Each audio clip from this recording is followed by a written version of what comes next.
প্রথম কথা হলো, বাংলাদেশ জামাতে ইসলাম আর ইসলামী ছাত্র শিবিরের মধ্যে একটা পার্থক্য আছে। যেমন ছাত্র দলের কমিটি নির্ধারণ করে দেয় বিএনপি, বাংলাদেশ জামাত ইসলামের ক্ষমতায় নাই শিবিরের কমিটি করে দেওয়া।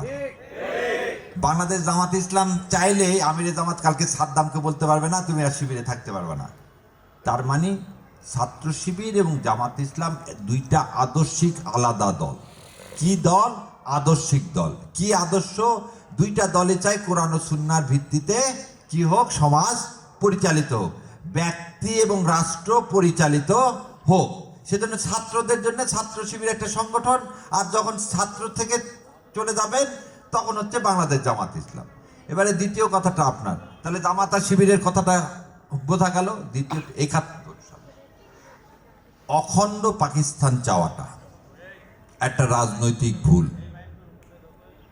আল্লাহ কি বলছে? মানুষ ভুল করবে, করবে না? তাহলে ভুল করলে কি, কেন রাজনৈতিক ভুল বললাম? যে যখন পাকিস্তান, এখানে একটু কিছু জিনিস আছে, এইগুলো জিনিস এই 2 মিনিটে বলা যাবে না। আমার টকশোগুলো দেখেন। প্রথম কথা হলো যে ৭১ সালকে যদি কেউ ওন করে থাকে, বাংলাদেশকে জামাত ইসলাম বাংলাদেশ বলা আছে না বাংলাদেশ জামাত ইসলাম বলা আছে? পাকিস্তানের জামাত ইসলামের নাম কি জানেন? জামাতে ইসলাম পাকিস্তান, মানে জামাতে ইসলাম পাকিস্তান। আর আমরা এই ৮১ সালে যখন এই জামাত ইসলাম করা হলো তখন নামে দেওয়া হয়েছে বাংলাদেশ জামাতে ইসলাম। তো এই নামটার মধ্যে আপনি দেখেন যে এর চেয়ে আর কে ওন করে? আপনি গত ১.৫ বছরে কোনো চাঁদাবাজির জন্য জামাত ইসলামকে পাইছেন? কোনো মার পেটে লাথি দিয়েছে জামাত ইসলাম? কারে হেজাব টেনে খুলছে? সব মায়েরা কেন চায় যে তাদের সন্তানরা শিবির করুক? কারণ শিবির করলে একটুকুন গ্যারান্টি ছেলেটা কি হবে না, কোনো ড্রাগ নিবে না। এটা চাওয়া কি মায়ের অন্যায়? না।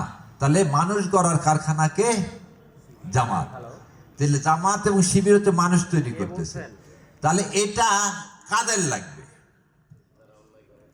ওই যে একটু আগে বুঝালাম যে যারা বাসি মিষ্টি খেতে চায় তারা তো আপনাকে ওই দলে ডাকবে। আল্লাহ তাআলার সাথে শয়তানের ইয়াটা কি, চ্যালেঞ্জটা কি?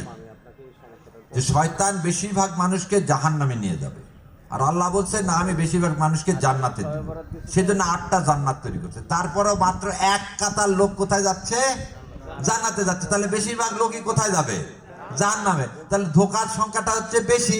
তাহলে বেশিরভাগ লোক যেটা বলবে সেদিকে আমরা যাব না। আমরা সবসময় একটা জিনিস ভাববো, কোরআন ও সুন্নাহ যেদিকে আছে সেদিকে। এখন এটাকে যদি কেউ বলে ব্যবসা, তাহলে আমি ব্যবসা। কেউ যদি বলে টিকিট বিক্রি, তাহলে আমি টিকিট বিক্রি করি। আর উকিল মানুষ তো, আমার তো কিছু বিক্রি করার নাই, তো এই মুখের কথাই বিক্রি করে দিচ্ছি ধরে না। তো হলো। আর যদি কেউ এসে, ওই জন্য বলছে আল্লাহ সুবহানাহু ওয়া তাআলা, ফাবি আইয়ালাই রব্বিকুমা তুকাজ্জিমান, আমার কোন কোন নিয়ামত তুমি অস্বীকার করবা।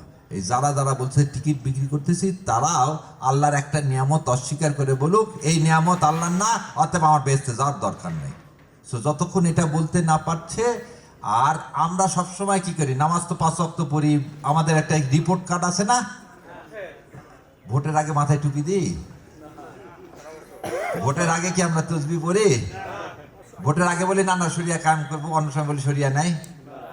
তাহলে যে এটা করে ভোটকে কেন্দ্র করে, সেই ধর্ম ব্যবসা করে। আর আমার তো ব্যবসা না, আমি তো ধর্ম বলে কিছু না, আমি আল্লাহকে, আল্লাহর কি কোরআন এবং সুন্নাহর আলোকেই তো আমি চাই, সে তো সবসময় বলতেছি।